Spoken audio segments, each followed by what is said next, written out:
Hey guys, how's it going? And welcome back to another live stream.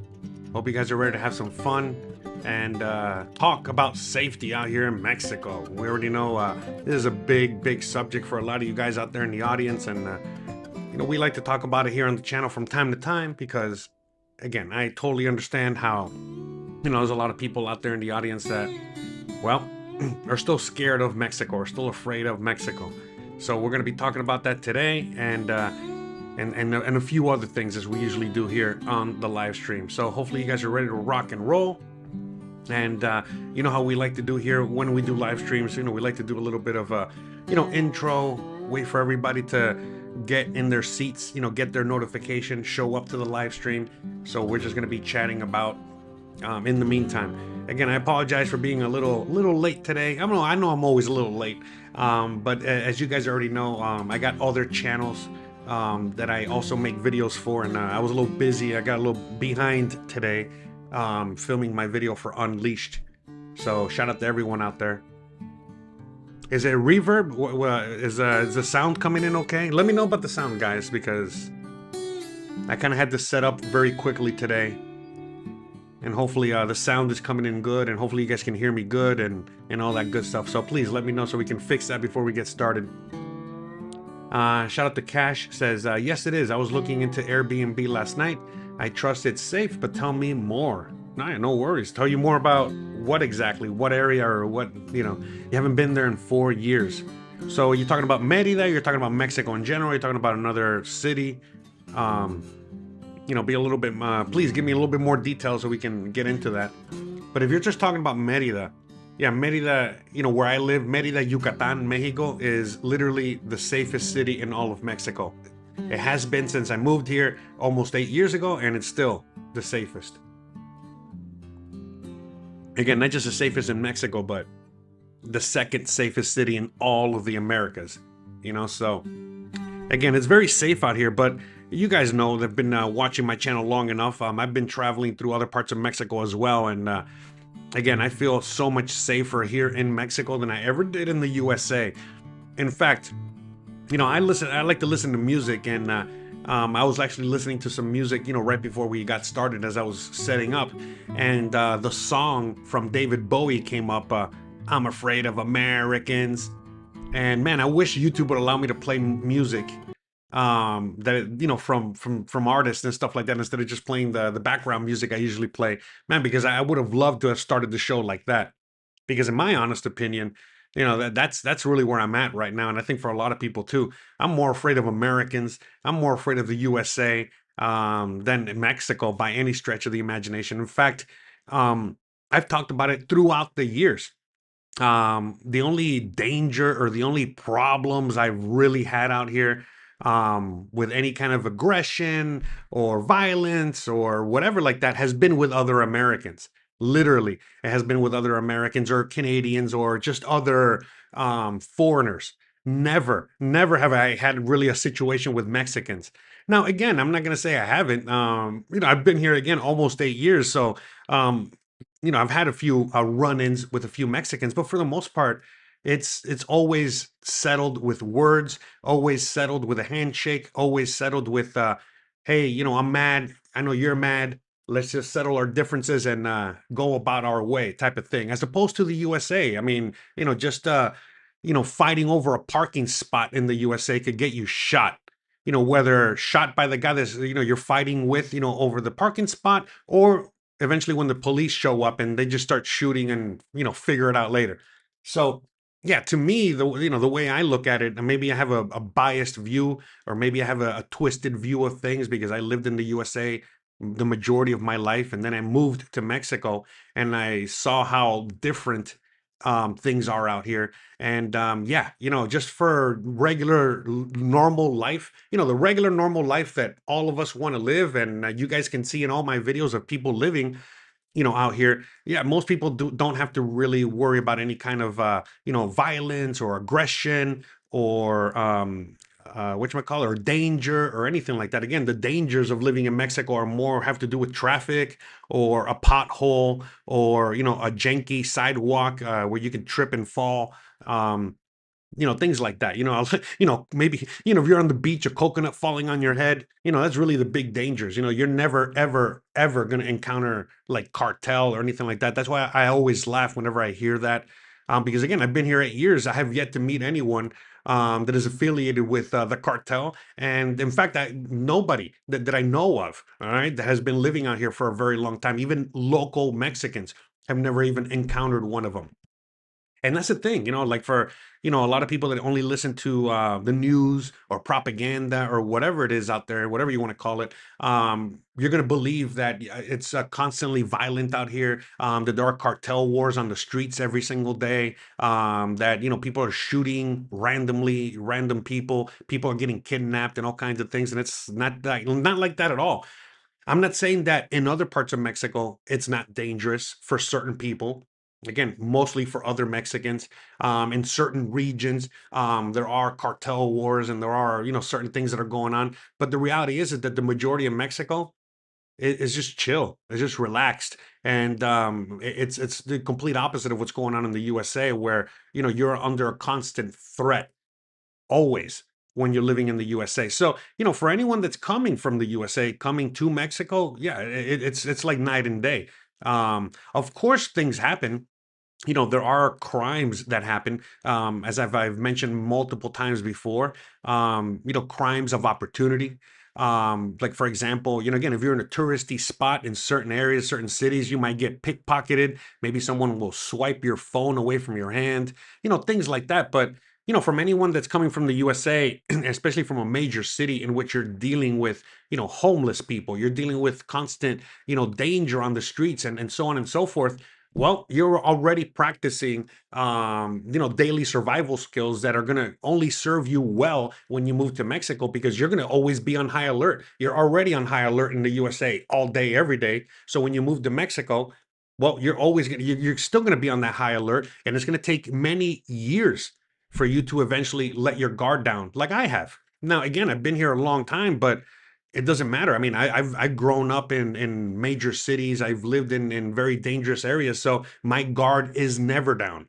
In fact, I would, oftentimes, my wife, when we were first together, after we were married and stuff like that, I remember oftentimes she would make fun of me for, again, locking the gate, locking the door, doing things like that, like locking up your bicycle first so it wouldn't be stolen, going and taking a couple extra steps or measures to make sure that there's no crimes of opportunity. And the reality is as the years have gone on, she's started to realize that, oh, okay, yeah, you're right. Again, if you don't make yourself a target, well, you're not going to be a target. It's just like anything else. And so, and what do I mean by, being a target? It's just, being an easy target. You just, moping around, in a very crowded area, looking at your phone, not paying attention.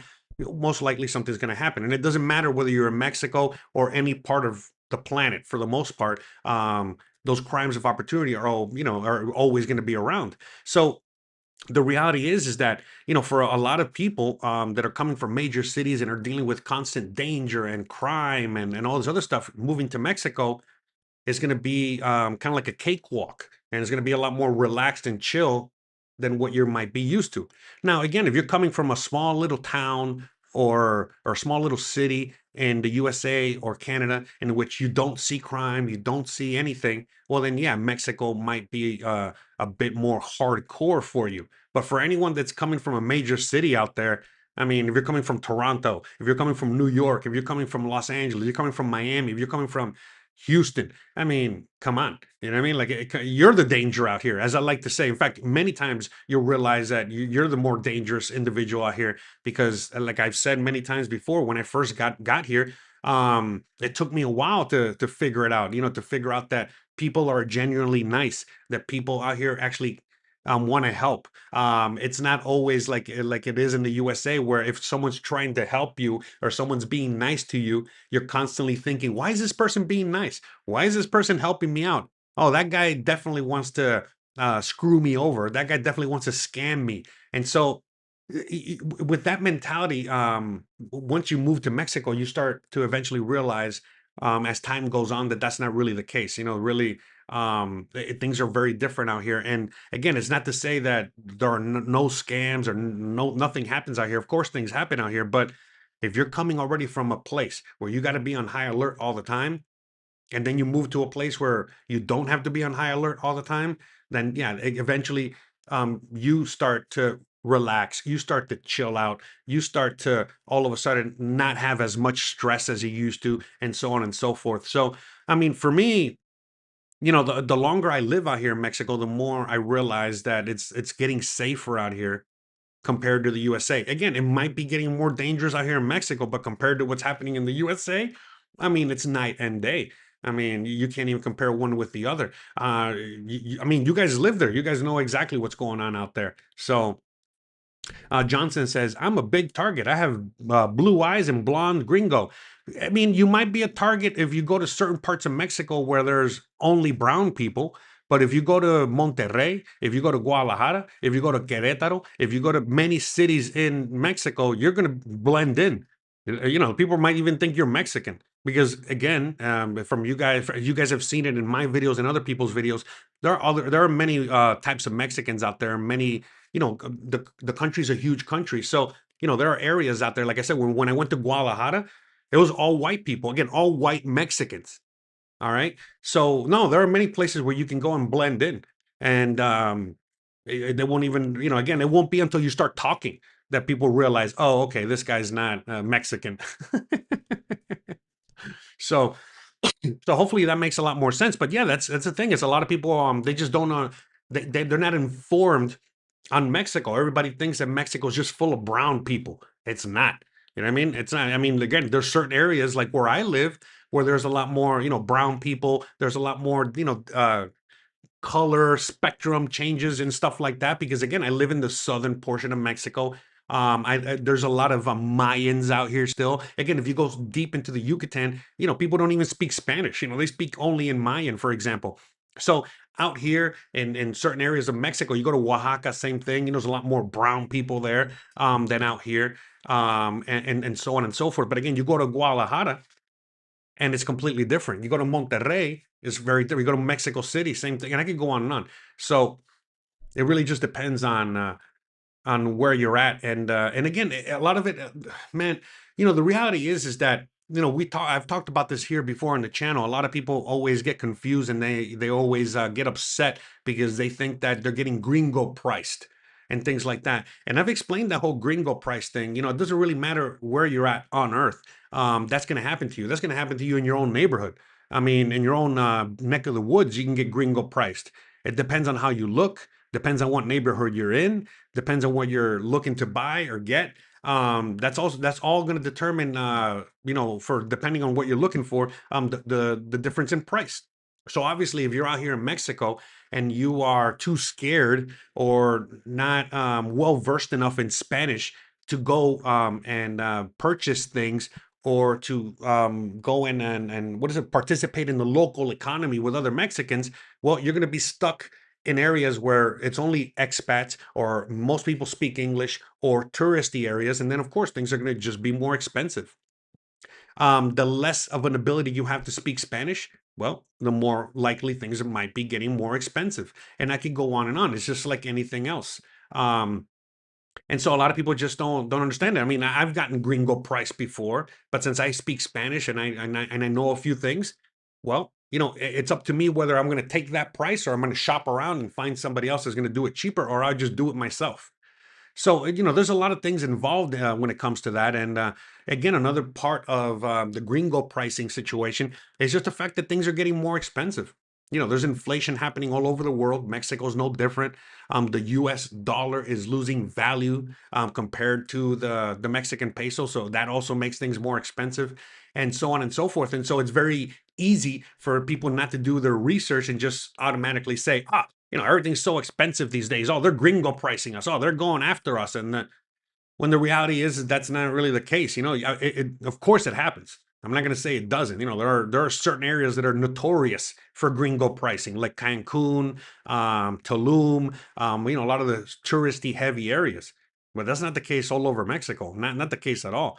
And again, out here, if I'm going to be purchasing things in certain areas, I'm going to get the Gringo price. I'm just going to get the more expensive price for the convenience of shopping in that area, as opposed to, what I usually do is that me and my wife, we just go to El Centro and we just shop with everybody else. Again, I mean, you're going to see it in the videos. I mean, if you haven't already, when we go to the market and we go to certain areas and things like that. And so, but again, what gives me the confidence to go out there and shop with the locals and participate in the local economy? Well, it's the fact that I'm not scared. I'm not afraid. Okay, and a lot of that comes from my own background. All right, and just the things that I've seen and I've been through. But on top of that, the fact that I can speak Spanish, and a lot of times people get intimidated when all of a sudden you don't understand the language and you have two or three people speaking another language in front of you and you have no idea what they're saying. But since I understand what they're saying, if all of a sudden I got two or three Mexicans speaking something in front of me, I understand everything they're saying, and I can immediately know if, like, hey, they're talking shit about me, or they're just communicating amongst themselves to try to figure this out, whatever it is, and then, like, immediately that's dispelled. But when you are constantly not knowing what they're saying or what's going on, for a lot of people out there, they automatically think the worst. It's like, oh, these people are conspiring against me. Oh, these people are gonna, raise the price. Oh, these people are gonna screw me over. All these, but that's not really the case. Again, for the most part, it's really not the case. So, oh, we got David there. Says, can I watch Canadian men's Olympic hockey game? Can you watch Canadian Olympic hockey? Yeah, you can watch the Olympics here. In fact, my wife is literally watching the Olympics right now in the other room, while she's working on cleaning the house down there. So yeah, you can watch the Olympics out here, no problem. In fact, man, I forgot what there's like a special website that she goes to, that has all the Olympic games. Because the thing is, it's like, in the USA, I don't know where the Olympics are being shown, like NBC or something like that. But when you leave the country, things like the Olympics, they have like a special channel and like a special kind of like a thing that, like a special, I mean, well, not a channel, but like a special streaming service, that every time the Olympics come on, they always put the games there, so people just go to that website and they get to watch the Olympic games in just about any language. So yeah, right now Christian is watching something. I don't know what the figure skating. I don't know what's going on right now in Spanish. Oh my God! Wait a minute. Is that right? Did I just get a $50 super chat? Holy guacamole! Get out of here! Wow. Hold on a sec. Well, actually, don't get out of here. Thank you for. I appreciate that. Hold on. We got to get the. There we go. Okay. Wow. Yeah, that's $50 all right, not 50 pesos. 50 pesos won't even show up on the thing. But anyways, $50. Holy guacamole, man. Thank you so much, man. You definitely made my day. I really, really appreciate that. Man, I'm sorry. I'm trying to get the right the right sound effects here. I don't know what I did with them. Oh, there we go. Okay. We got $50 from Embroider and Print Now. Oh wow, awesome. Thank you. Thank you very much. Speaking of embroidering and t-shirts and printing, remember guys, I got a store with a bunch of t-shirts and a bunch of stuff. If you guys want to purchase a t-shirt to help support the show, you can do that as well. But say thank you, thank you, thank you, thank you, thank you so much for that $50. It's like, wow. All right, hold on, let me get the other wow here. Yes, have fun. My name is Liana. Oh, thank you so much. I really, really appreciate that. Especially now more than ever. Yeah, it's been a rough few months. Things are starting to pick up again. So thank you. I really, really, really appreciate that. Um, I see you have no question, but if you have a question, please feel free to ask. All right. So, what was I gonna say? Clay Howell says Olympics on TV and Jose on the phone. Great Thursday. Oh, awesome. Wonderful. You got all the screens on with all the entertainments. Um, watch. He's no. Well, anyways, all right. Let me see. Let me read some more comments real quick before I keep. Let me. Someone's asking me, have I seen a doggy snow downhill? No, we don't have any snow out here, so we don't have any doggies sliding down the hill here. Um, But yeah, so what was I gonna say? So the reality is that, look, guys, Mexico is dangerous. I'm not gonna sit here and pretend it's not, but it's not the danger you think it is.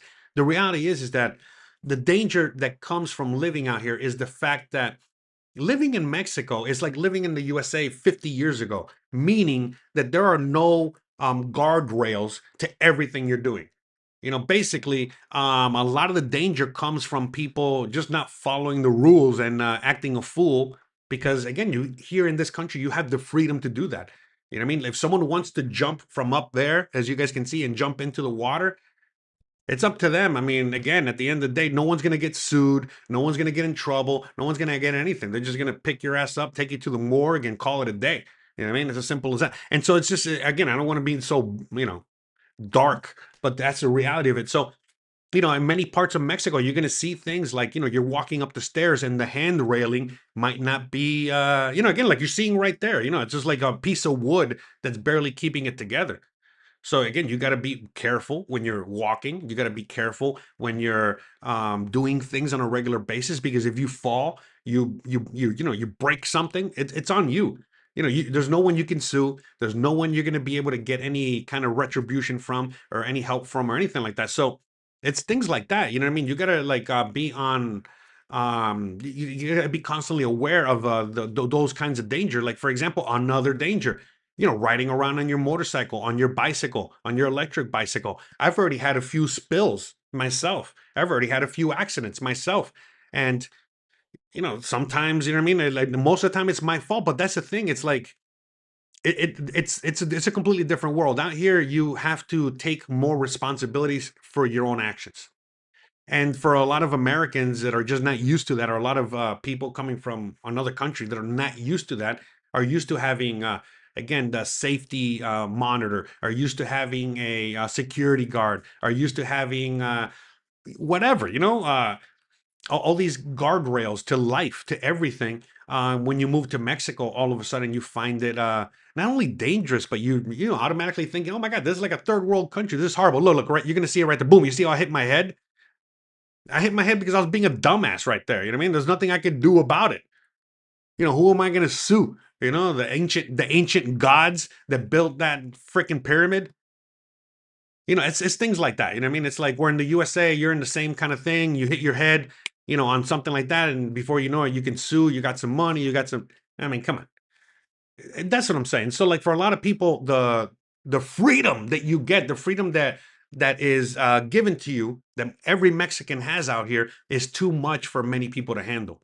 Now, for someone like me that does not color in between the sorry, for someone like me that colors outside the lines, someone like me that doesn't like to follow rules, especially rules that don't make any sense, someone like me that would rather live in a world that if I were to do something stupid, I got to pay for the consequences and not somebody else.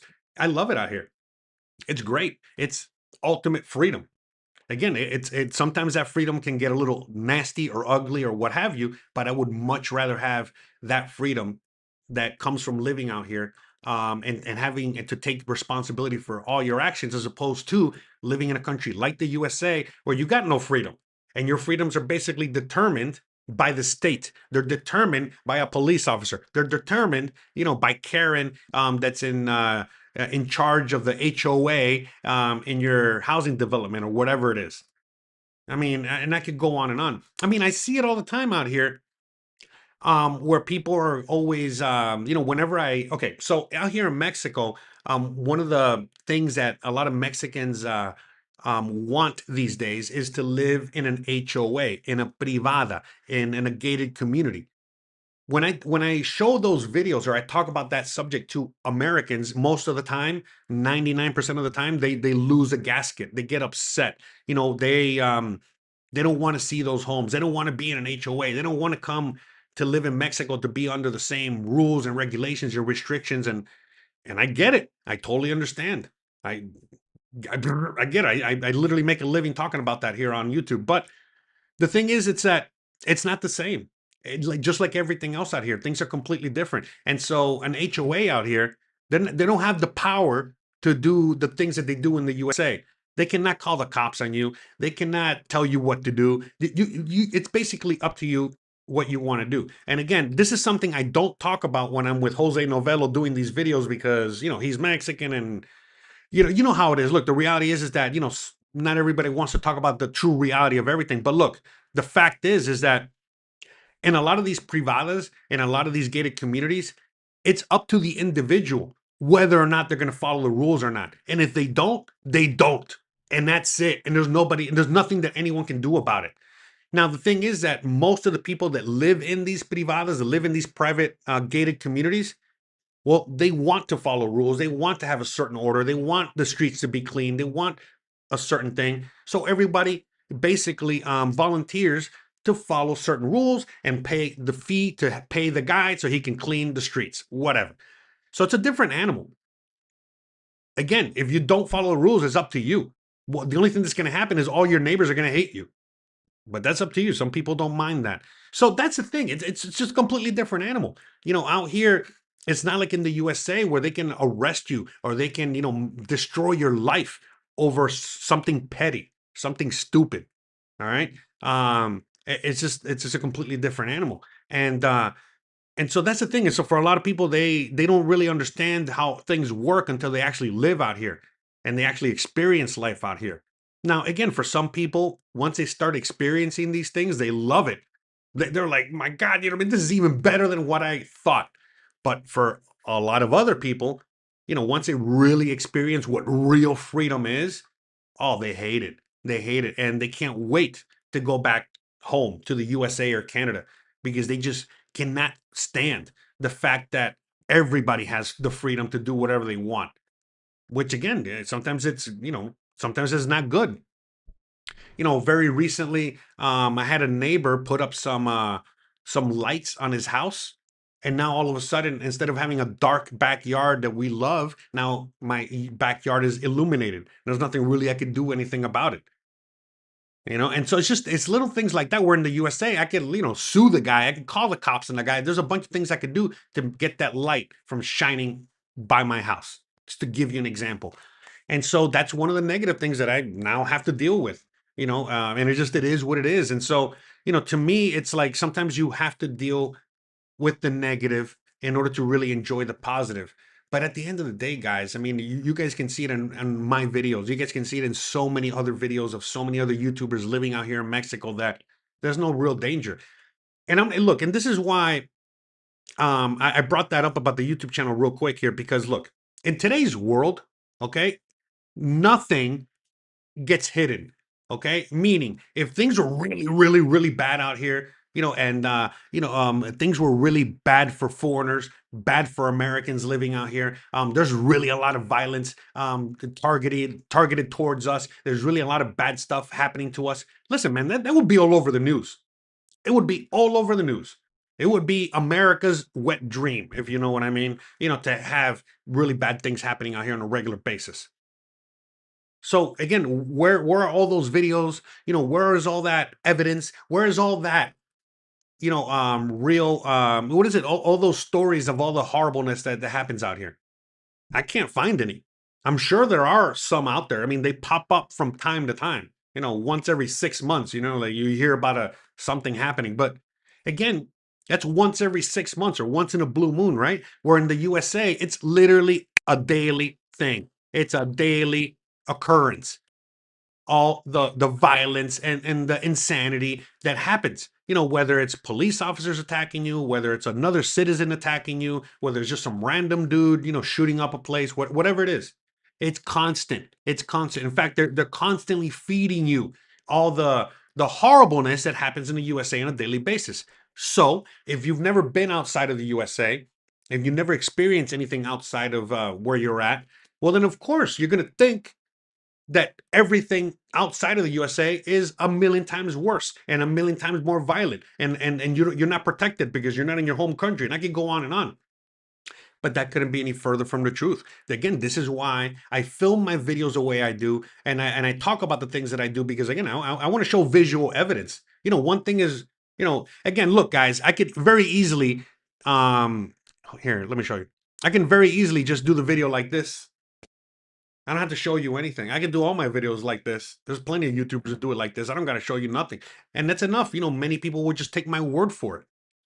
But again, I feel, just because I've been doing this long enough, making videos and stuff like that, that if I actually show you what it looks like, that's really going to speak louder than my words. Even though I speak very loud, I might, I like to project my words, and I want to make sure everybody hears me, even if they're in another city. It doesn't matter. At the end of the day, visuals speak a lot louder than words. And again, I'm just right now, the video I'm showing you is just like a mishmash of all the things that you can do out here. It's a video that I made for this channel, talking about all the cool things you can do for free on a budget out here in Merida, where I live, out here in the Yucatan.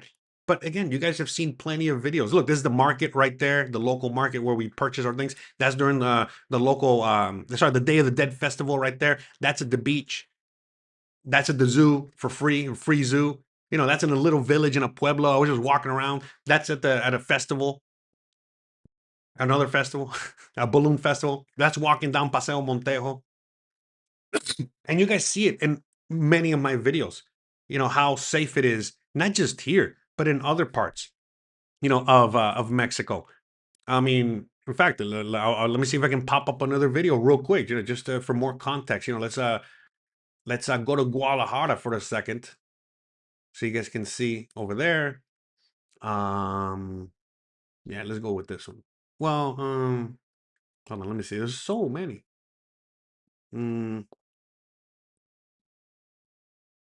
okay, check this one out here. So again, guys, this is just a typical neighborhood in Guadalajara. This is in the neighborhood of the neighborhood is called Seattle, believe it or not. And we were staying in Zapopan, okay, in the area of Zapopan, and this is a few years ago. But again, this is considered one of the more dangerous places in Mexico. The cartel that's like the big cartel these days, what is it, the CNG, whatever they're called, Jalisco Nueva Generación, that's where they're from. This is where they're headquartered. I mean, again, visuals speak louder than words. So that's the thing, guys. You know what I mean? For a lot of people, they don't realize, you know what I mean? They don't understand, what life is really like out here, because they've never been out here. And the only experience that they have to go from is, the things that they've seen in movies, that they see on the news, that people tell them, hearsay. But again, the reality is that, again, more people get kidnapped in the USA on a daily basis than they do out here on a monthly basis, or longer. And what I mean by kidnapped, again, just have the wrong police officer pull you over for a broken taillight, and before you know it, you're kidnapped, you're being held hostage, imprisoned by the state, and you're being extorted for your freedom. It's the way I look at it. I mean, maybe people think I over exaggerate, but when a police officer arrests you for no reason at all, that's just simple kidnapping. Again, if that happens in Mexico, the police officer gets arrested for kidnapping and all the other crimes that go with it, because that's exactly what they're doing. And so, yeah, it's even a different kind of corruption. A lot of times when you encounter a cop out here, they know that they have no power, they have no real authority like they do in the USA. So this is why a lot of times, in order for you to get away from a traffic stop or a traffic ticket, is just to pay off the police officer. It's a different kind of corruption. I would much rather deal with that kind of corruption, just, get out of a traffic ticket for 25 bucks, as opposed to having that traffic ticket ruin my life for the next 5 years as I'm in the courts, trying to prove my innocence or whatever it is. So yeah, no, it's a different animal. And so for me, the dangers out here. Another thing too is that, Mexico, for a lot of people think that most of Mexico. Okay, so in the USA we have the Second Amendment. Everybody has guns. You already know, gun trigger happy society. Well, guess what? Mexico is also has a lot of guns. Okay, and there are guns everywhere. A lot of people have guns. Now, they're illegal, but they're everywhere. Again, thanks to the USA that brings them in on a daily basis out here. But long story short, you don't see gun violence on the streets here every day. In fact, like I said, you very rarely see it. And when you do see it, it's like a cartel, gang war, and it's all over the news. It's not like, for example, what's going on in Minnesota right now in the USA, or what's going on in other parts of the country right now. Nowhere near anything like that. So, yeah, to me, it is kind of interesting because whenever anyone even brings up the whole idea of like how Mexico is so much more dangerous in the USA, I just laugh and I scoff because it's like, bro, are you kidding me right now? Are you serious? I mean, it's nowhere near as dangerous. You can't even compare danger one with the other. Now, as I've said many times, living out here as a foreigner, living out here again as an American, as a Canadian, is very different than if you're living out here as a Mexican. If you're living out here as a Mexican, and again, things can be a lot more dangerous and things can be a lot more difficult for you on your day to day life. So I don't want to sugarcoat that, and I don't want to pretend like that's not a real thing. That is a real thing. But that's not who I'm talking to here.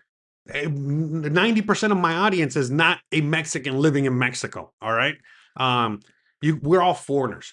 And if you know anything about how the cartel works, how the government works, how business, the capitalist system works out here, again, you understand that, we are individuals that are choosing to live in this country and spend all our money here. And thus, basically lifting up the economy. So why would anyone that has interest in economic growth, do anything to us? You follow what I'm saying?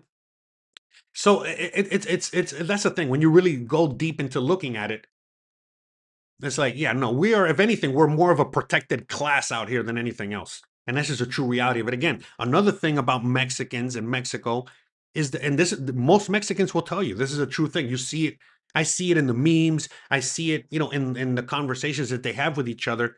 And I've talked about it before here on the channel where, you know, uh, uh, the biggest enemy to a Mexican, the biggest threat to a Mexican is another Mexican. Okay. And, just the way they interact with each other. All right. That's a true reality of it. But the running joke is that a lot of times a Mexican will treat a foreigner a lot better than they'll treat another Mexican.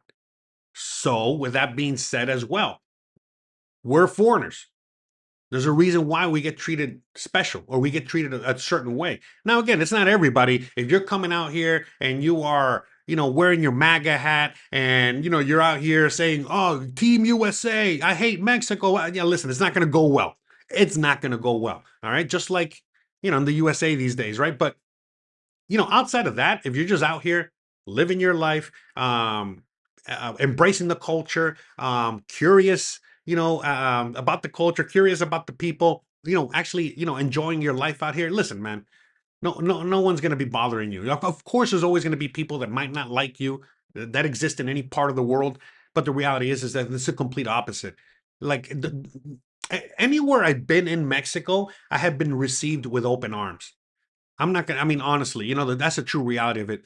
And again, a big eye opener to me was when I was in Guadalajara. Everybody was like, "Wow! Oh, you're from the USA. Oh, you're Cuban. Oh my God, that is so cool. That is so awesome. Oh, no, no, no, no, no." And even my wife and her cousin, which are the ones that you see in the videos with me, when I'm here in Guadalajara, they were also like, "Oh my God, you guys are from the Yucatan? That is so cool, man! You live right by the beach. Wow! Oh, So it's very different, man. Very, very different. And yeah, for me, the way I've experienced Mexico has been very friendly. Again, some of the friendliest people on earth, in my opinion. It has been very warm, very welcoming, very real, very authentic. A lot of times when Mexicans are laughing at you is because that's their way of letting you know that you're cool and they like you. But again, as an American, sometimes we twist that around, and when someone's laughing at you, you're thinking they're making fun of you and they hate you. But that's not the way things are in Mexico. And again, in Mexico, again, part of the running joke that they do to a lot of foreigners, they do it to Mexicans too. Okay, literally, I was at a Mexican party like a couple months ago, and they did this to their Mexican friend. And what is it that what is the trick that they do? Simply put, you're at a party, you're at a taco stand, you're anywhere, and you got your taco, and you're about to put the salsa on the taco, and you ask, "Hey, is this salsa spicy?" And they're literally going to tell you, "No, no, no, it's not spicy. It's not spicy." and that's literally the spiciest thing that's gonna burn a hole in your ass. All right. And then when you eat it and you're, oh my god, it's so hot. They're all laughing, and it's all part of the joke. Like I said, they literally did this to another Mexican, really close group knit friends, Christian's friends, man. We were at a party like a couple months ago, and this happened, and it was to a really good friend of ours, and it was the joke. That was just a joke, you know what I mean? It was just part of the thing, and so like out here, the Mexican culture is a lot, about busting balls and making fun of each other and laughing and having a good time and all that stuff. And so for some people that come from certain parts of the world, if you're American, you're German, you're Canadian, that might not come off as something nice. But for me, I am Cuban. I'm born and raised in Miami with a lot of Latinos. I was born on the East Coast. Again, down there, a lot of New Yorkers, a lot of, East Coast. Okay, I'm an East Coaster, right? So for me, the way that I was raised and the way that I grew up and the way I've lived my life, I've always been busting balls. People have been always busting my balls. I'm a ball buster. I love that. So when I moved to Mexico and I noticed that everyone is constantly busting balls out here, I'm like, oh my God. I literally, I must be dead. I must be dead and I'm in heaven here, because it's constantly, jokes and jokes and making fun and laughing. And for me, that I love that stuff. I mean, oh my gosh, like imagine, you can't shut me up already. Well, imagine when, we're in a world out here where all that is totally accepted, to just, constantly be busting balls, making fun of each other, having fun, laughing, and things like that. In fact, the one thing that a lot of Mexicans don't like is when somebody, all of a sudden, they're in that busting balls, making fun, having fun, and all of a sudden someone takes the joke too seriously, gets upset, and then just ruins it for everybody. It's like, ugh. So it's things like that. You know what I mean? Like to me, it's like I wouldn't trade it for anything in the world. Many times, you'll see all kinds of things happen out here. Um, and like for example, let's say that somebody gets in a fight with somebody else. Well, they just duke it out. Sometimes a police officer starts harassing a Mexican and they just duke it out. All right. And if the citizen, wins the fight, they win the fight and that's it. That cop was harassing that dude and then that dude knocked him out, whatever. And that's it. Try raising your hands against a police officer in the USA. It's it, rip. You're done. You're cooked. All right. R.I.P. So yeah. No, to me, it's like I wouldn't trade it for anything in the world. And I laugh. I always laugh. I always laugh at like people always saying how Mexico's dangerous. Again, like I was saying at the beginning of the video, I wish I could play music here. I wish I could play David Bowie's "I'm Afraid of Americans." I'm afraid of the world. I'm afraid because that's it. That's the song. I mean, honestly, man, the reality is that the majority of the world is afraid of Americans. Again, not necessarily like, hey, an American that no, just afraid of America.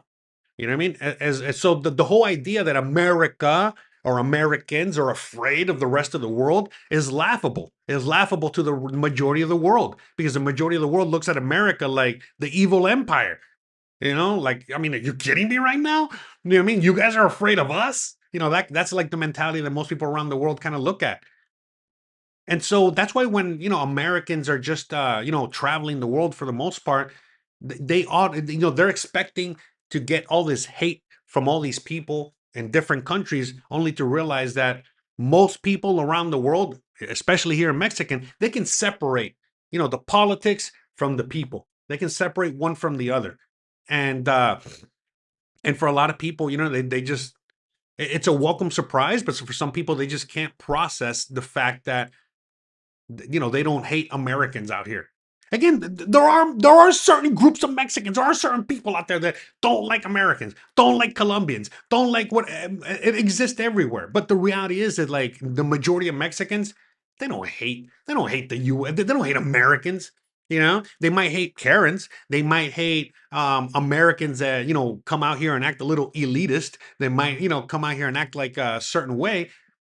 But again, it all depends on the Mexican you're talking to. There's plenty of Mexicans that are also elitist. There are plenty of Mexicans that also are of a certain stature and a certain income level or a certain societal whatever level. So that's the thing. It's like Mexico, a lot of people just have this idea that Mexico is just a dirt patch with donkeys and a bunch of brown people, and it's not. It's not even anywhere close to that. Again, Mexico is as close to the USA as you can get. I mean, for real. That's one thing that I've realized too, as I've been out here in Mexico and traveled to many parts of Mexico, that it's very similar. Again, we're neighbors and we have a long history together. All right. And just like Canada is very similar to the USA, well, so is Mexico. And especially the closer you get to the border. I mean, look at where I'm walking right now. Look at this. This looks beautiful. This looks amazing. This looks like I could be in the USA. This looks like I could be in many other parts, but this is literally Guadalajara. I'm like literally in the middle of the second biggest city in all of Mexico.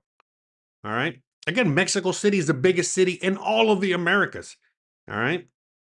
So just to keep that in mind. All right. This is not like there's like, I don't know how many millions of people. Maybe someone in the chat can Google it real quick for me and let me know how many people live in Guadalajara or the Guadalajara metropolitan area. All right. So you can see there's a lot of people, like, I don't know, I want to say 10 million, maybe more.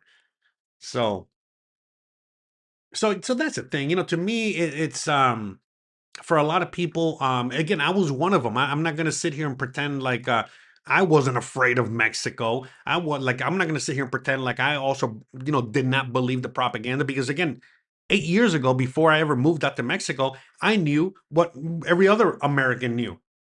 I just believed the propaganda. I had no idea that places like this existed in Mexico.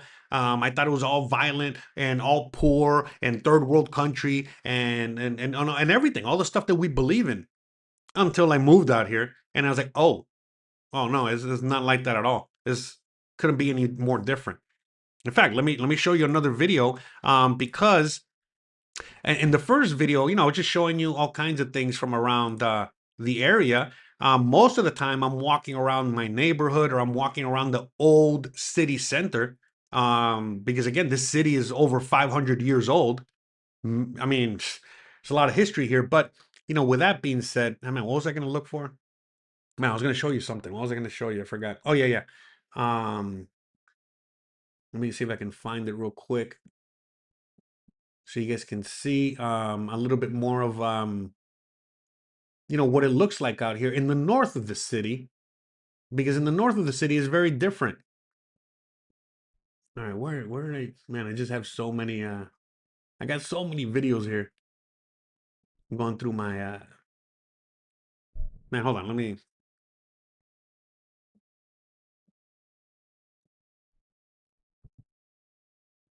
1 second, guys, hold on.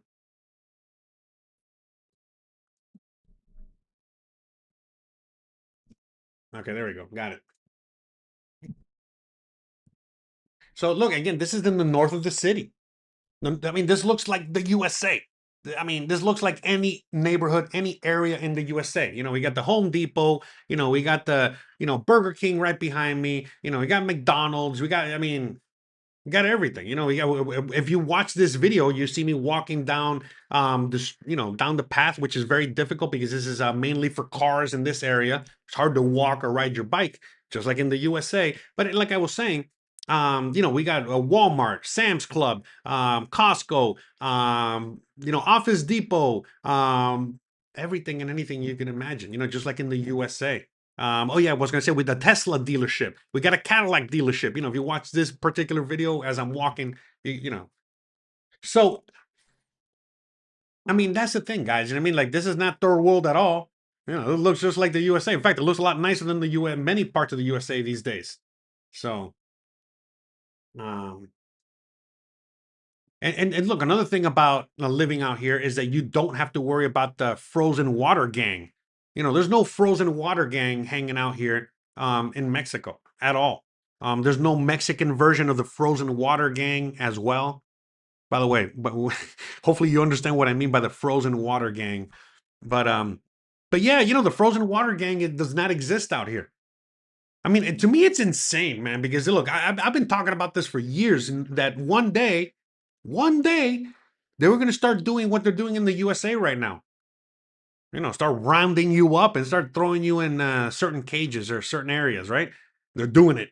They're freaking doing it already. And it's like, I mean, there's nothing even remotely close to anything like that out here.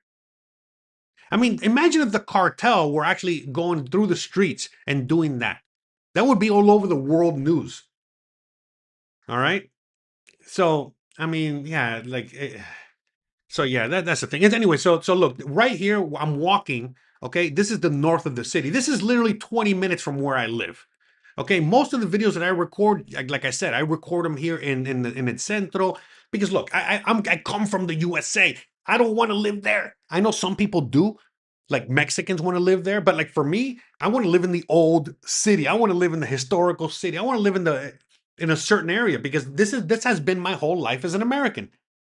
Okay. So this is why I choose to live where I live in the certain part of the city, which a lot of people look at my neighborhood, look at where I live, and they're like, bro, why do you live in the hood? Why do you live in that nasty neighborhood? Why do you live where you live? All right. But again, if you know where I come from, again, I from Miami, there are many places like where I live right now, and there are tons of places like I'm showing you right here. My sister lives in the neighborhood or an area like this in Miami. Where my mom lives, where I live, similar to like where I live right now.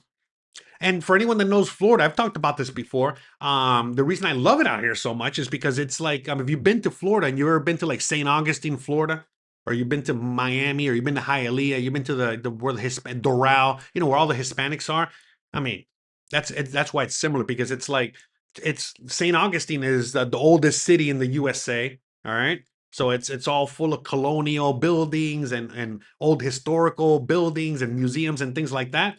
And then, Hialeah, Doral, a lot of the Spanish speaking areas of Miami that are, they don't look as nice as this. Some of them do. And so that's why I like living here because it's like a mix of both of those worlds for me. For me, this is why I like it here. It's not for everybody. But that's the thing. A lot of Mexico is like that. A lot of Mexico, you're going to see, the big skyscrapers, the big buildings, the big modern infrastructure. And then, not too far away, you're going to find the old city, the old infrastructure, the old way of doing things. That's another reason why I love it out here so much. It's simply put because of that. Because like right now, look, a lot of times, I do need to go to Home Depot. Sometimes I do have to go to the mall, but I don't want to live right next to those places. I don't want to live in this area. So if I got to go to Home Depot, if I got to go to the mall, or if I got to, do certain, like go to Costco, I'll just take an Uber, or maybe I'll call a friend and, we'll go together in their car or whatever it is, right? I'll pay for gas. I don't know. But that's the thing. And so I don't really need to have all these things on a daily basis. All of my daily necessities and daily needs are met in my neighborhood. In fact, in my own neighborhood, things are a lot safer than if you were to go to a neighborhood like this. Because in a neighborhood like this, well, you already know there's a little bit more money, there's a little bit more, stuff flowing around. So you might see a little bit more crime. Okay, petty crime, petty crime. Again, don't leave your purse and your car unlocked, that kind of stuff. But again, in this region, in this part of Mexico, you're never going to see someone breaking into your car to take your purse. Now, if you're in Guadalajara, that definitely could happen. So don't, just again, the same thing that you would do in the USA, just do out here and you'll be fine. You don't got to take any extra measures. Like I said, after years of living out here, you're going to start letting your guard down. Don't let your guard down completely, because at the end of the day, we're still living in a modern country and in the modern world where things happen. All right, but look, the reality is that it's not like it used to be. We got embroidered paint print now says, oh, that you used to live in Miami many years ago. Oh, awesome, awesome. Yeah, I was born and raised in Miami. I left Miami in 2013. So I guess 13 years ago, a little over 13 years ago. Oh, time flies, man.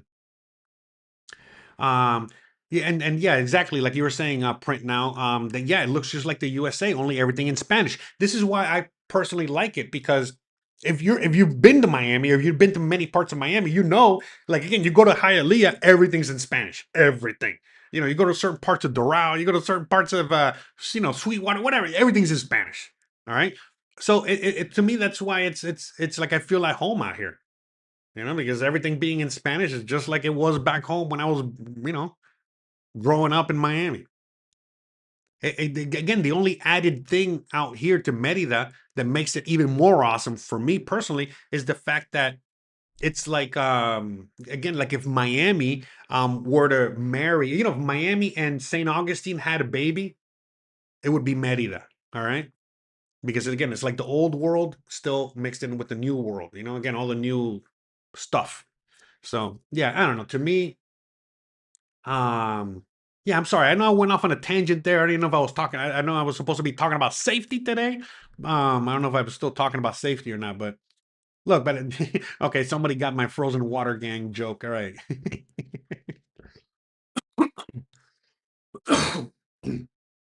By the way, part of my coughing today, I'm still kind of getting over the last little remnants of the cold or flu or whatever hit us.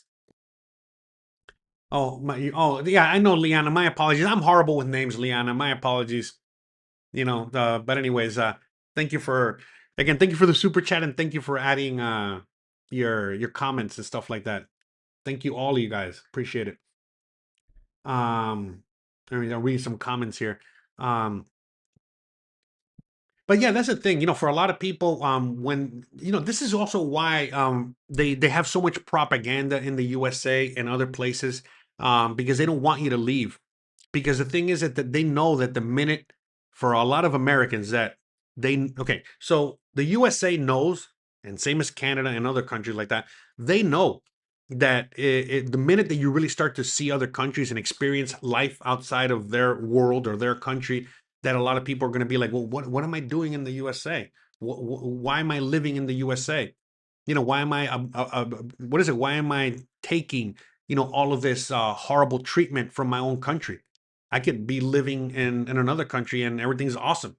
Again, we got modern buses, we got the mall, and we got, again, Sears went out of business in the USA many years ago. Sears is alive and well out here, just like many corporations, many companies out here. And that's the thing, they that's how they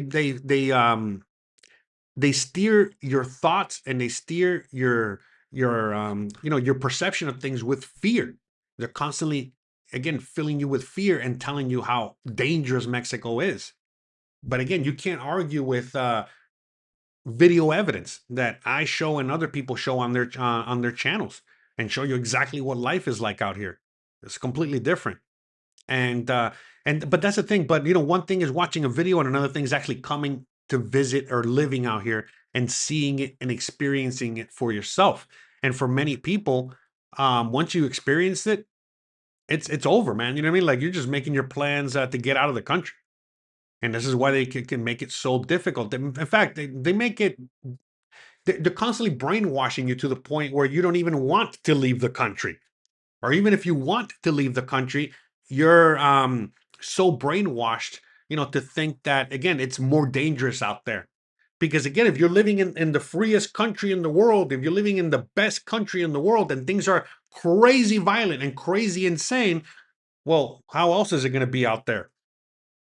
I mean, you can see my videos, you can see all the violence, you can see all the insanity that happens out here on a daily basis, right? Right. Liliana says, Jose, I totally understand. I am also a small YouTuber, and sometimes I don't remember my fans' names. Oh, yeah, yeah. Listen, look, even when I was in the restaurant industry, if it wasn't for people wearing a name tag, I wouldn't even know their names. And I've worked with them for years. I'm just horrible with names. I got a really good memory for certain things, but I don't know why. I'm just horrible with names. In fact, I didn't even remember my wife's name up until like a couple months ago, and we've been married like 6 years. I kid. It's a joke. It's a joke. But watch her bust through the door. What? Anyways, let me see. But yeah, so like, so the thing is that, like, at the end of the day, going back to the topic here, at the end of the day, these days, it's a lot more difficult for the propaganda machine to keep twisting, what the reality is of a life out there in other countries.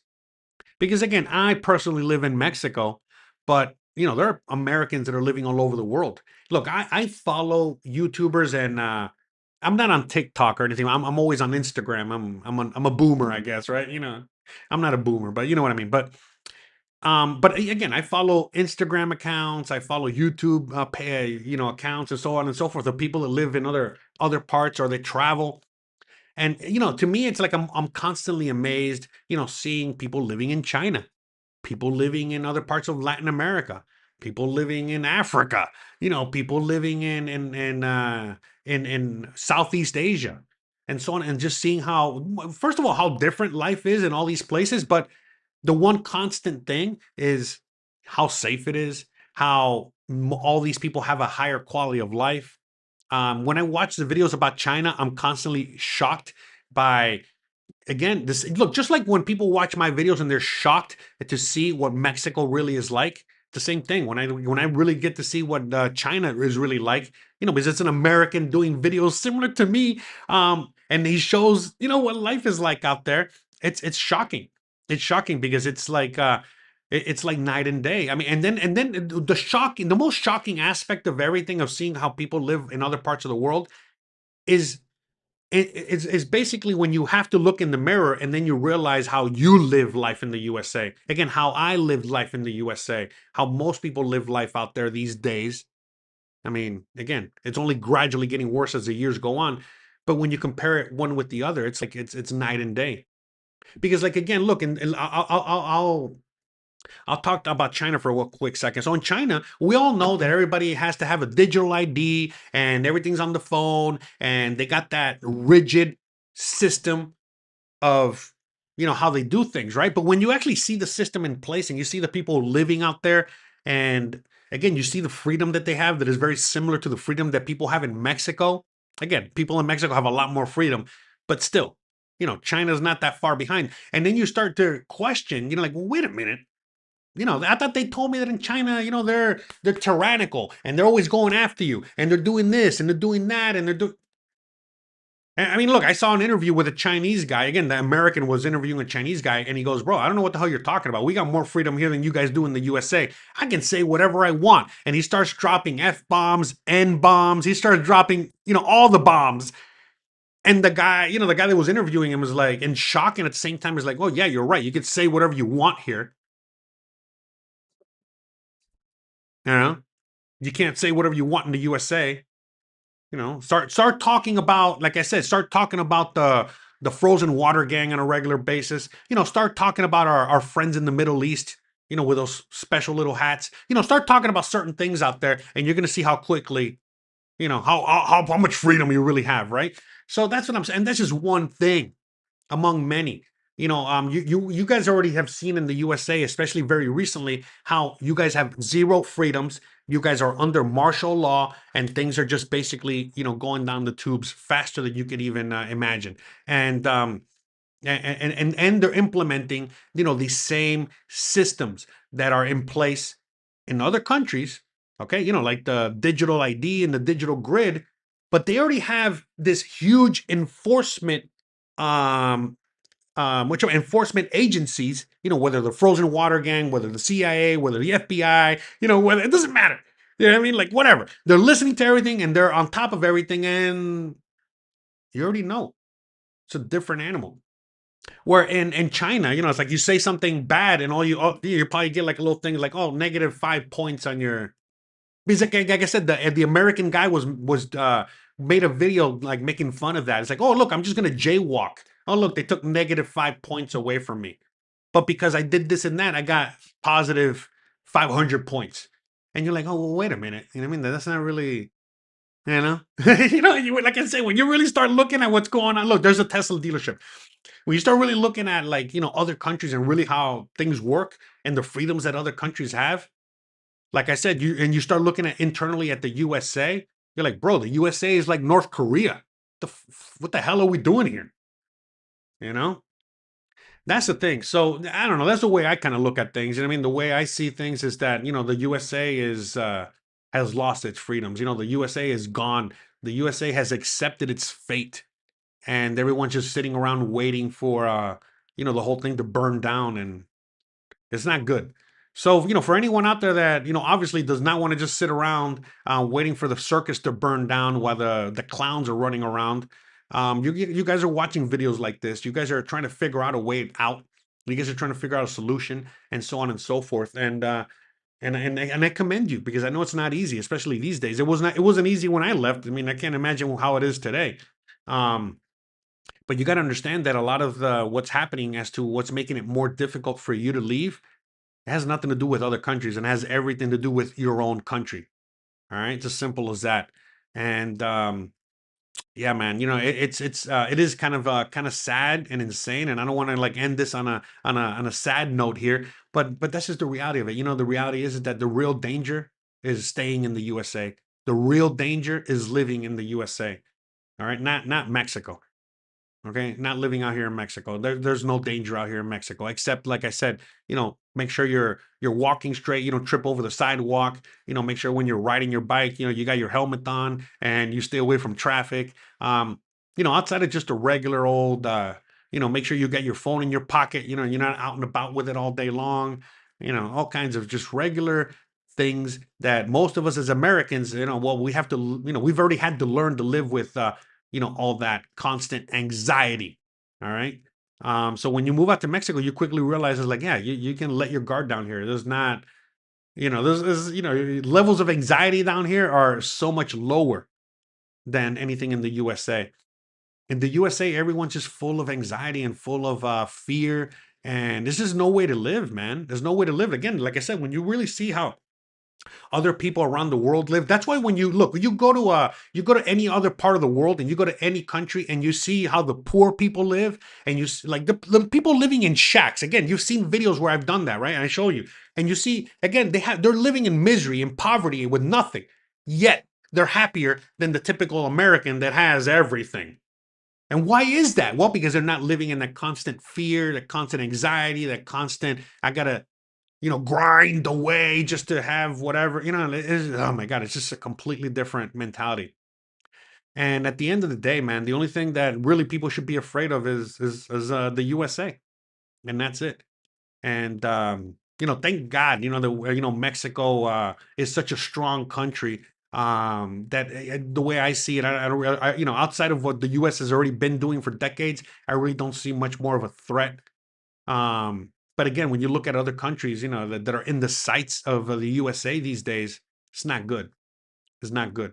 But again, there are plenty of places. Again, I'm still shocked, when I see so many Americans living in China and living in other parts of the world that you would never normally think they would be living, and they're living a million times better life than anything that they would have in the USA. And yeah, man, it is shocking. All right, to say the least. So. Yeah, the USA is no more, man. The thing is like this: the idea of what the USA was, the American dream, that whole thing, that exists everywhere, man. That exists in the majority of the world. That the American dream that was created in the USA has been exported, and that's what you're seeing right now in Mexico, and you see it all over the world. Again, there are plenty of other parts of the world that are even nicer and more advanced. Like I said, you go to Asia, but that's because they exported that American dream all around the world. And so that whole idea of the American dream is alive and well everywhere but the USA these days. That's the sad reality of it.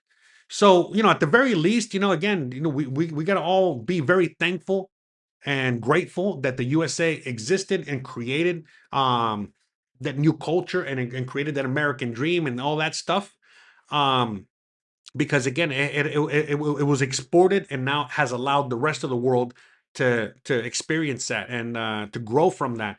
But unfortunately, those that created it and in the USA, for example, in other countries in the first world, yeah, I mean, again, go to Europe, go to Canada. You guys already know how horrible things are. So that whole idea of that dream is non-existent in those places, but that doesn't mean it's non-existent in the rest of the world. Again, it's alive and well out here. And if you really want to, in fact, the American dream these days, the real American dream these days for an American is to leave the USA, which is kind of nuts because it's always been the other way around, right? The American dream, well, you got to leave your shithole country and move to the USA. That's not a thing anymore, right? Now it's more like, all right, I got to leave my shithole country of the USA. The USA has turned into a third world shithole.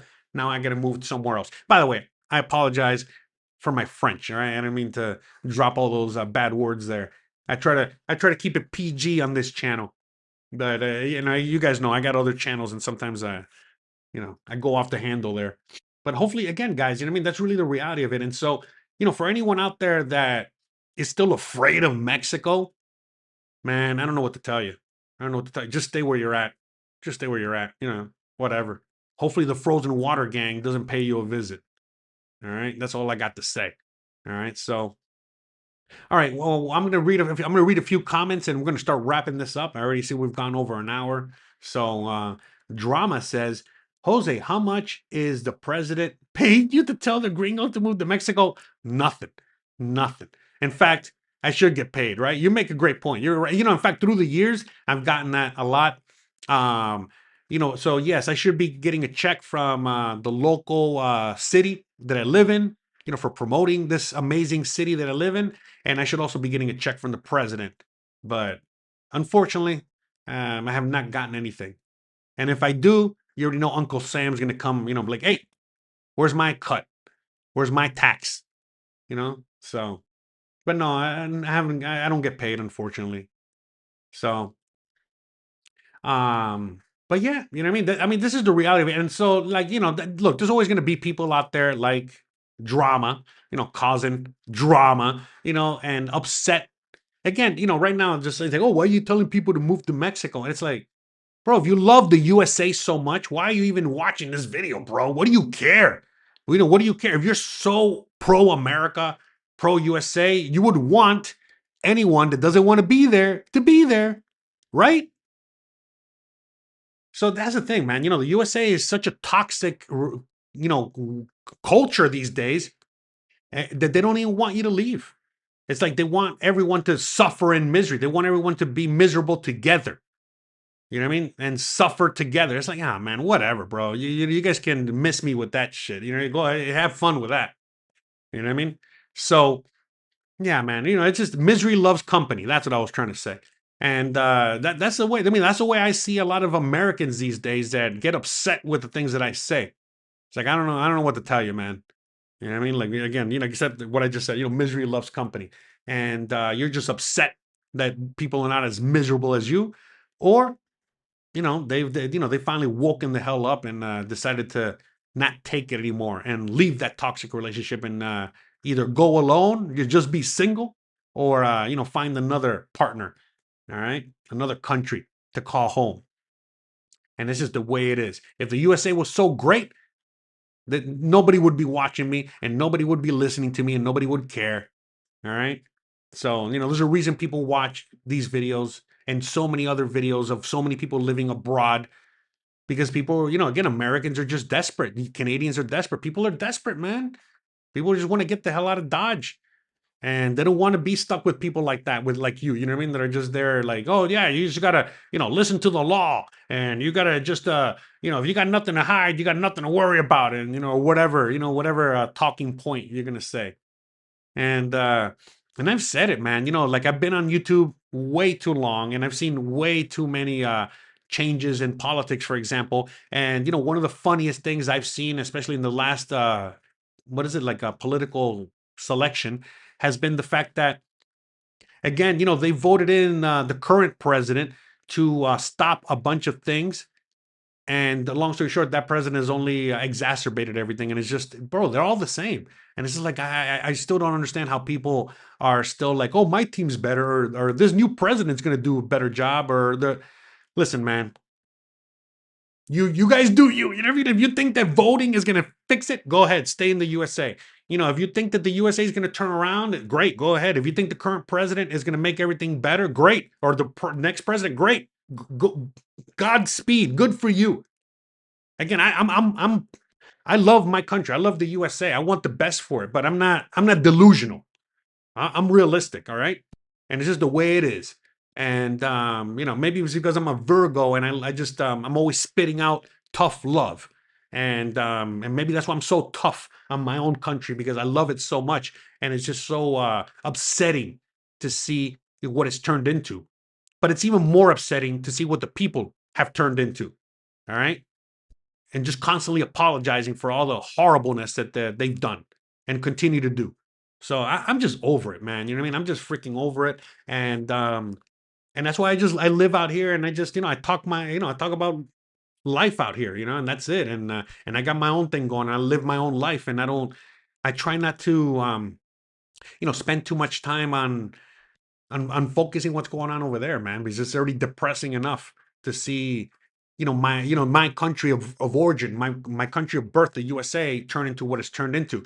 Look, I'll leave it with this. The reason it hurts so much is because I saw both my parents and I saw my family, my cousins, my whatever, they all left Cuba. They all left Cuba when communism took over. Okay. And, not everybody wanted to be in the USA. Some people did, some people didn't, but everybody, most of them didn't want to leave Cuba. They had to leave Cuba. And just seeing, how all that materialized and turned into what it turned into, and then seeing the same thing happen again, only now instead of happening in Cuba, it's happening with the USA. And yeah, man, it's just crazy, man. It really is crazy, to see how so many people are just not only brainwashed, but they get upset if you all of a sudden challenge, their thoughts with anything that might, contradict what they have in their brain. That's, man, it's just, it's sad, bro. It really is sad. Because out here in Mexico, man, I love to talk and I love to have my conversations, and I'm always, so out here in Mexico, I get to talk to anyone and everyone about anything, man. And many times I'll talk to somebody and, we just don't agree on XYZ, but we can still have a conversation. We can still learn from each other. We can still, mutually agree to disagree, and it's all good. And we still have a beer together, smoke or whatever, do whatever, just live life, and it's all good. We just have a difference of opinion, but that's not a thing that you can do in the USA these days, among so many other things. And it's not a free country. And from someone that, again, had parents and family that left a country where they took all their freedoms away, and then seeing it happen all over again. Oh my gosh, man. It's like I have a completely different perspective, man. And maybe that's why for a lot of Americans it's a little different, because it's like you don't have that. You don't have family members that escaped communism, whether it's from Russia or Cuba, or escaped a tyrannical government or environment or whatever it is. And so you guys don't know and don't recognize the signs as you see them. A lot of Americans right now, they're just like, zombies, just going about their day. They have no idea. They don't even realize, that it's over, man, that it's over. And it's sad, because it's only going to get worse from here. But at the very least, most of you guys out there, you guys have realized that it's only over if you stay there. It's only over if you don't change, your path, if you don't do something about it. And this is why I make these videos. I do the videos on my other channel. Again, I got another channel where I talk more in depth about other things and life and so on and so forth. And at the end of the day, it's up to you guys. And why I do these videos, I'm not trying to persuade anyone. I'm not trying to do anything. You do you whatever. Again, even if I persuade you to stay in your country, great, whatever. But that's not the thing is, I'm just trying to present to you another alternative. It's up to you whether you're gonna take that alternative or not. It's as simple as that. And some people, they appreciate the work that I do and the work that other people do out there, trying to spread the word, show you what life is really like outside of the USA. Um, and that's all we can do, man. All we can do is show you the way. All we can do is show you how things are. It's up to you to make those difficult decisions to finally, jump ship. And that's it. The ship's going down. You might as well get on a lifeboat. You might as well get to land before there are no lifeboats. All right. Before you're, again, you're in the Titanic. You know what I mean? Once you hit that water, the frozen water gang is waiting for you. All right. To freeze your ass. So, it's only a matter of time. And some people can see it. Some people have seen the writing on the wall, and some people already, oh my gosh, you know what I mean? Like, some people, have gotten a big wake up call very recently, but so many more people are just dead asleep. And you can't save everybody, man. You can't save anyone. At the end of the day, you can only save yourself. And I've saved myself, and I've saved so many other people along the way. But the only way I've been able to save or help anyone has been, again, just giving you the tools and then you have to do it because that's just the reality of it. You know what I mean? At the end of the day, you got to do it. I can't lose weight for you. I can't move to another country for you. I can't better your life. I can't break up your crappy relationship. I can't. I can only show you, all right, or give you the visions that you're gonna need, to see what's on the other side, so that you can make the move yourself. But at the end of the day, it has to come from within, and that's the most difficult part, man. That's the thing nobody talks about. Everybody's talking about, oh, look, it's beautiful in Mexico. Oh, and all these things, but they don't talk about the real work that it takes for you to just pick up and leave. It's not just pick up and leave. It was easy for me to pick up and leave because I only had a few bags to my name and, like, just a few bucks. But for most people, it's not. Most people, again, you got a job, you got a family, you got many things that might be holding you back. But I'm telling you, man, the same thing happened to so many people around the world through so many other situations. When my family first left Cuba, again, I got a big family. I'm Latino, right? So, I had family that left Cuba before the communism took place. And it was very difficult for them to leave, okay? Because they left everything behind. And they also left a lot of family that were basically saying, why are you leaving? Why don't we just give this guy Fidel a chance? And then as the years went on, the ones that left early were the ones that basically were able to lay the groundwork and basically help out all those others that came about years later. All right. And that's the same thing. That's all I'm doing here. Because in the 7 years that I've been making videos here in Mexico, living Mexico, things have only gotten worse in the USA and more difficult for you to leave. And it's only going to keep getting more worse, and it's only going to get more difficult. So this is why I do these things, because, for those people that have, again, seen the writing on the wall and they want to finally, make that leap or make that, leap of faith, that jump, that whatever, they can do it. And at the same time, as things get worse and it gets more difficult, just like when communism took over Cuba or whatever, there's still going to be people that are going to want to leave and need to leave, but it's just going to get more difficult. And I'm still going to be there, to help. And again, not just me, but so many other people like me that are just here to help, to help bring in, all those immigrants that are going to be leaving at one point, because it's going to happen. And it's just, again, remember, right? For decades, it's been the other way around, where everybody's been escaping to the USA, but now everybody's escaping the USA. Again, it's only a trickle right now, but eventually the floodgates are gonna open, and this is why the USA is doing so much to keep you from getting your passport, from getting your things together, from even saving enough money to make this leap. And it's only going to get more difficult to save money. It's only going to get more difficult to get your passport. It's only going to get more difficult to do all the things that you got to do to make it happen. So that's the thing, guys. It's just the sad reality of the world that we're living in right now. So it's up to you guys. You know what I mean? Now or never. We're in February of 2026. All right. You got a whole year. You got 10 months, all right, to figure it out. Again, the time is ticking. We don't know what could happen tomorrow. But if this is something that you've already decided that you need to do, that you want to do, what are you waiting around for? Make the decision already, make it happen already. Again, the longer you wait, the more difficult it's going to be. So, all right, I think we're going to wrap this up. I don't know what else to say here. Let me see. Let me see if there's any questions. Anyone asking me anything in the chat before I get out of here. Let me see. Oh, look at that. We got Alex saying you guys are moving in April. Awesome. Congratulations. Oh, and print now. Man, see, I forgot your name already. Liliana? Anyways, I hope I got it right. Anyways, she asked, when you get time, talk about how to take your car to Mexico. Oh, okay. Well, I never took my car to Mexico. I flew to Mexico, but I've interviewed and I talked to many people that have driven to Mexico, and this is a common thing. But look, long story short, I'm not the most well-versed on this, and especially not right now, because it's off the top of my head.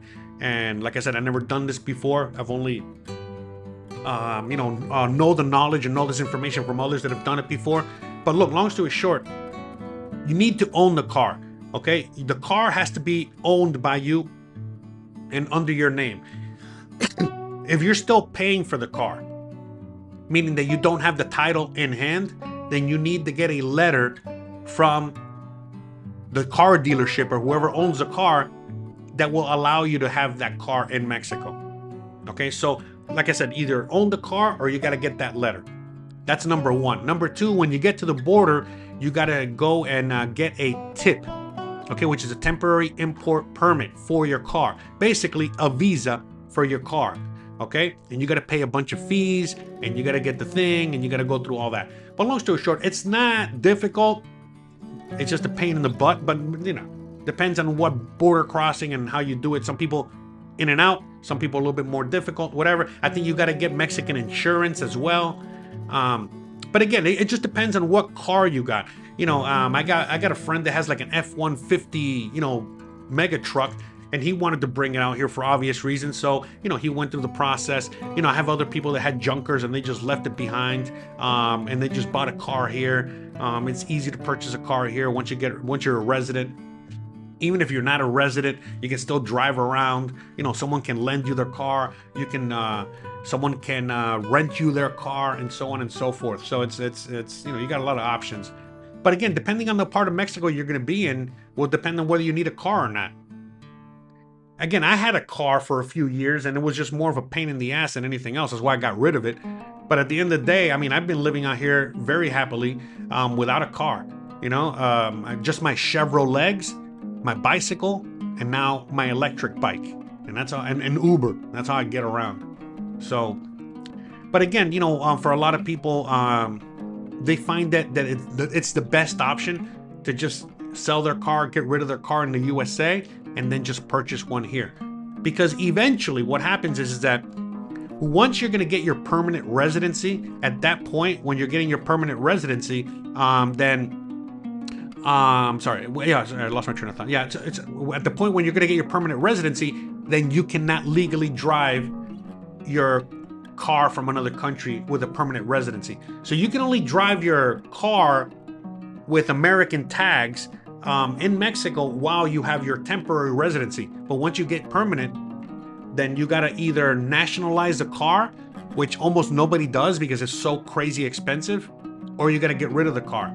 So that's the thing, for most people, it ends up working in their favor to just, again, get rid of their car in the USA, come to Mexico, and then just purchase one here.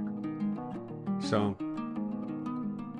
but yeah, that's that's just my, but again, look, what you need to do for more information is just Google or on YouTube, just basically type in the search, what do I need to do to bring my car to Mexico? And they'll let you know. It's very straightforward and pretty easy. All right, it's not. But again, once you look at the fees, because all these fees and all this stuff depends on the car, the year, the this, the that. So once you take care of that and you decide if you're going to bring the car or not, then you'll pursue whether you're going to go get your tip or this or that or whatever. Yeah, pets are no problems.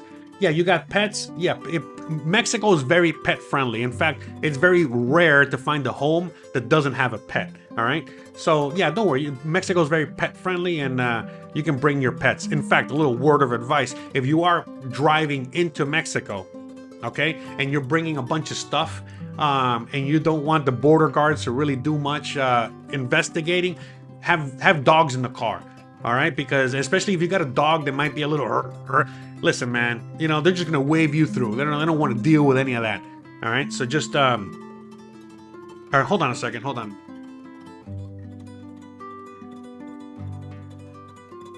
Bueno.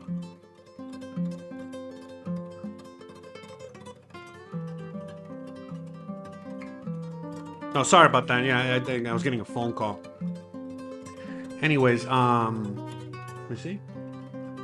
But yeah, guys, at the end of the day, you can very easily, bring your pets, bring your animals, whatever it is you got to bring. Yeah, sorry, because I'm waiting for an Amazon delivery. I don't know if it was, they were calling me. I don't think it was. Anyways. Let's see. We got, who are the mean-spirited people in the chat? I don't see anybody. Oh, leave your pets and get new pets in Mexico. Anyways, but yeah, you know, a lot of people, they bring their pets and then they adopt pets out here. You know, there's a lot of animals to adopt if you want to do that as well. So yeah, Mexico's a very friendly, pet-friendly place, that's for sure. But that's it. I mean, I think that's it. I don't think we got any more questions. I think we're gonna wrap it up here. Anyways, all right, guys. Sorry to let you go. I mean, it's already an hour and a half. I went long today, but I got a lot of things to do. All right, and again, you know, I think my Amazon delivery's outside. I think my wife is taking care of it, but still, I gotta get out of here.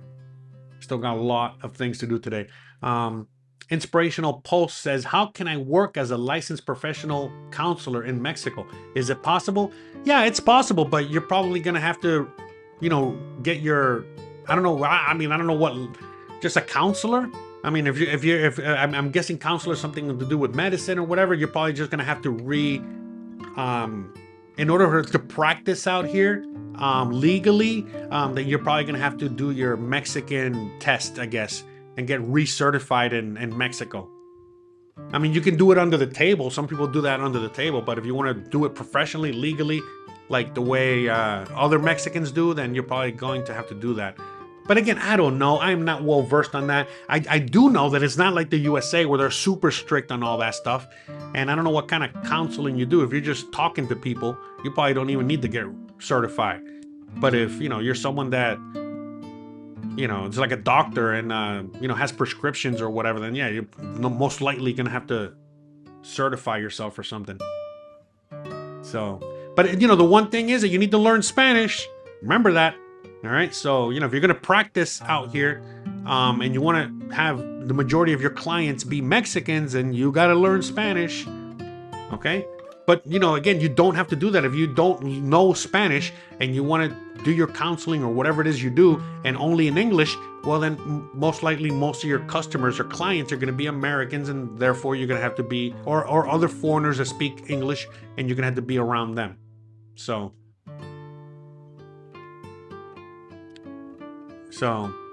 oh, Lena says, I got an American delivery one time now, and when I was ordering, they want your corp. Okay, so why they want your corp? Long story short, again, I don't want to get too deep into it, but it has to do with the tariffs. All right, so I'll leave it at that. Okay, but it's just basically your tariffs. You know, you got to pay your taxes. You know, you can thank the president for that. Oh, there we go. We got print. Liliana says, man, anyways, you got me on the spot, man. Anyway, you got Liliana says, like, yo hablo español, soy de Colombia. Ah, qué bueno. Ah, qué bueno. O sea, te vas a encantar aquí en México, tú vas a ver. Aquí, si ya tú hablas el español, ya estás acostumbrado a la cultura, no tienes que preocuparte de nada. Tú vas a ver cómo te va a encantar vivir aquí en México.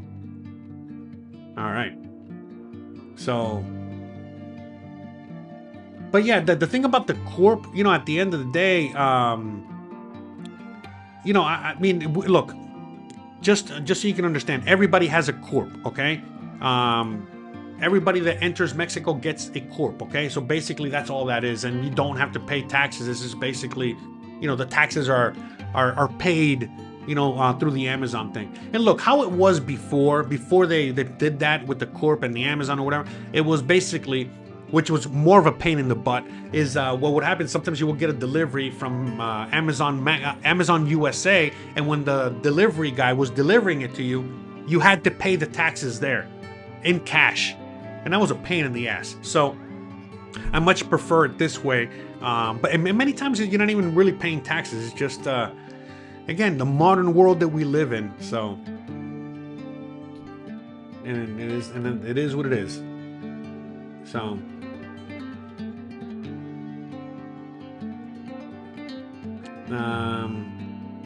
and that's it. No, and by the way, it's not like in the USA, you know, Mexicans don't steal Amazon packages out here. I'm not saying it doesn't happen, but it's not like a thing that happens on a regular basis like it does in the USA. Why is that? Because a good majority of the time, they're not going to deliver the package unless someone is there to receive the package. All right.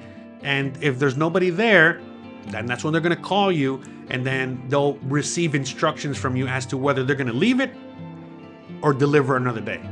All right. So yeah, they don't trust anyone like that, because in the USA, someone steals the package, you know, you file a claim, you go to insurance, and everybody gets paid. That doesn't work like that in Mexico. If the package is stolen, you know, that's it. You know, everybody got to pay. You know, it's not, you know, it's very different. It's not like, yeah. So that's, again, going back to what I was saying earlier, where out here, everyone's responsible. Everyone has to have more responsibility than what you're used to in the USA. And that goes with everybody, whether it's the Amazon delivery guy, whether it's the person that's receiving the package, and I can go on and on. So, and that's it. So, it is what it is. All right, guys, I think we're going to wrap it up, man. I know I've said that already like 100 times, and we haven't wrapped it up. It seems like you guys are, you know, really enjoying the show today. So, Liliana says, when you get time, follow my last video to understand why I want to move to Mexico. All right. Let me see if I can get your channel here. Oh, awesome. Okay. There you go. You got a channel. Okay, awesome. All right. Yeah, no, you said you had a channel, but you know, a lot of times people say they got a channel and they got like no videos on there. All right. Okay, awesome. All right, I'll check it out later, and I'll watch your video, since you watch my video and you also gave me such a generous, beautiful donation. I'll definitely make time to watch your channel, watch your video. And in fact, shout out to Liliana, aka Embroid Print Now. Go everyone out there, you know, if you guys want to really, you know, say thank you to me, you know, for, you know, such a great show today, go over there, give her some love. Go subscribe to her channel, go watch her videos and all that good stuff, and especially the last video that she wants us to watch. All right, and so we can see why she wants to leave. All right, and maybe you guys can add some comments to that video, and maybe add your 2 cents as to why you want to leave. So, oh, awesome. Thank you for watching all my videos. I really appreciate that. Thank you so much. But yeah, please guys, go show her some love. And while you're at that, you know, while you're out there showing her some love, why don't you come in and show me some love? Oh wait, what? Wrong button. What did I do here? Oh man, I knew I forgot something. No wonder it wasn't working. Anyways, yeah, why don't you guys go ahead and show me some love, and go to my other channel, Jose Unleashed. All right, and go subscribe or go watch some videos over there too. In fact, again, I've been dropping videos on this channel every day, Monday through Friday. I'm dropping videos on this channel over here, and it's going well. You guys are loving it. All right, so we got a lot of new viewers, a lot of new subscriptions. I know that sometimes the audiences don't overlap. Some of you guys might not like the content I make over there, but some of you guys will love it. All right, so please, you know what I mean, go check it out. Go show me some love over there. I would love it. And let's go show Liliana some love as well. Let's hold on. Let me get her channel up. We can show her some love. So she showed us some love today. So let's go check her out. All right, that's Liliana's channel over there. All right, so please, you know, go ahead and subscribe. All right, and show her some love. All right, so guys, thank you so much for hanging out with me today. Thank you so much for joining me today. I really appreciate it. You know, again, I love doing these videos and live streams for you guys, and I can't wait to do more. So please, guys, all right, if you want to see more videos like this, all right, if you guys want to hang out with me on a regular basis, don't forget to please like, please subscribe, please share, please hit the bell icon, but more importantly than anything else, please stay awesome. Again, I drop videos on this channel every Sunday, every Tuesday, and every Thursday we go live. And then on my other channel, Monday through Friday, I drop a video every morning, all right? So go check that out as well. And I'm working on the cooking channel, guys, all right? Sorry, I got too much going on, all right? I also got a lot of life to live, all right? I don't just make videos all day, every day. So it is what it is. So, all right, guys, you already know the deal. I love you guys. I appreciate you guys. Thank you so much for hanging out with me today. I mean, again, man, it's what's the word I'm looking for? See, I'm without words. I'm so filled with love from you guys. It left me speechless. All right. But yeah, the last thing I wanted to say is yeah, go check out my website as well.